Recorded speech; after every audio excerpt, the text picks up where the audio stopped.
আজকে নিয়ে চলে এসেছি মাছের ডিমের খুবই সহজ সাধারণ কিন্তু খুবই টেস্টি একটা রেসিপি। আসুন দেখে নিই। এখানে নিয়েছি অর্ধেকটা পেঁয়াজ, একটা টমেটো, 3 কোয়া রসুন, অল্প একটু আদা, 2টো কাঁচা লঙ্কা। এগুলিকে এবার ফাইন পেস্ট করে নিচ্ছি।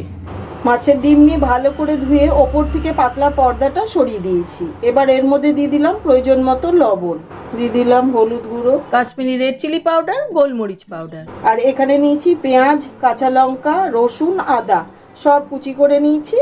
রসুনটা শুধু গ্রেট করে নিয়েছি। সব উপকরণগুলিকে ডিমের সাথে খুব ভালো করে চটকে মেখে নিচ্ছি। একটুখানি বেকিং সোডা নিয়েছি। এটা না ডিমের মধ্যে দিলে পরে ডিমটা ভেতর থেকেও নরম থাকবে। ভাজার পর মাছের ডিম বেশ শক্ত হয়ে যায়, ভেতরে ঝোল ঢুকতে চায় না। মাছের ডিমের অনেক রেসিপি আমাদের চ্যানেলে দেওয়া আছে। এছাড়াও আলাদা করে মাছের ডিমের একটা প্লে লিস্ট করা আছে, আপনারা চাইলে দেখে নিতে পারেন।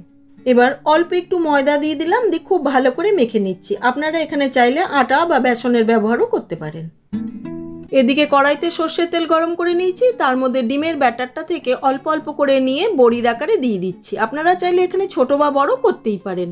একদিকটা শক্ত হয়ে আসলে অপর দিকটা উল্টে দিচ্ছি। উল্টে পাল্টে বেশ লাল লাল করে ভেজে নিয়েছি। এবার প্লেটে তুলে নিচ্ছি। এবার কড়াইতে আরেকটু সর্ষের তেল গরম করে তাতে ডুমো করে কেটে রাখা আলুগুলো দিয়ে বেশ লাল করে ভেজে নিয়েছি। এবার তার উপরে আগের থেকে তৈরি করে রাখা পেস্টটা দিয়ে দিলাম। তার সাথে দিয়ে দিলাম প্রয়োজন মতন লবণ, হলুদ, জিরে গুঁড়ো, কাশ্মীরি রেড চিলি গুঁড়ো, গোলমরিচ পাউডার দিয়ে ভালো করে কষিয়ে নিয়েছি একদম তেল ছেড়ে আসা পর্যন্ত। এই সময় দিয়ে দিলাম অল্প একটু গরম জল, দিয়ে ভালো করে নেড়ে মিশিয়ে খানিকক্ষণ ফুটিয়ে নিয়ে আগের থেকে ভেজে রাখা মাছের ডিমগুলো একে একে দিয়ে দিচ্ছি। তার সাথে দিয়ে দিলাম কয়েকটা ফাটিয়ে নেওয়া কাঁচা লঙ্কা, দিয়ে 10 মিনিটের জন্য ঢাকা দিয়ে দিলাম। প্রায় 10 মিনিট হয়ে গেছে, ঢাকাটা খুলে নিচ্ছি। ওপর থেকে দিয়ে দিলাম অল্প একটুখানি চিনি। চিনিটা দিয়ে ভালো করে নেড়ে মিশিয়ে নিলেই রেডি। আমি দেখে নিচ্ছি, দেখুন বড়াগুলো কত সুন্দর কেটে যাচ্ছে আর ভেতরেও কিন্তু পুরো ঝোল ঢুকেছে।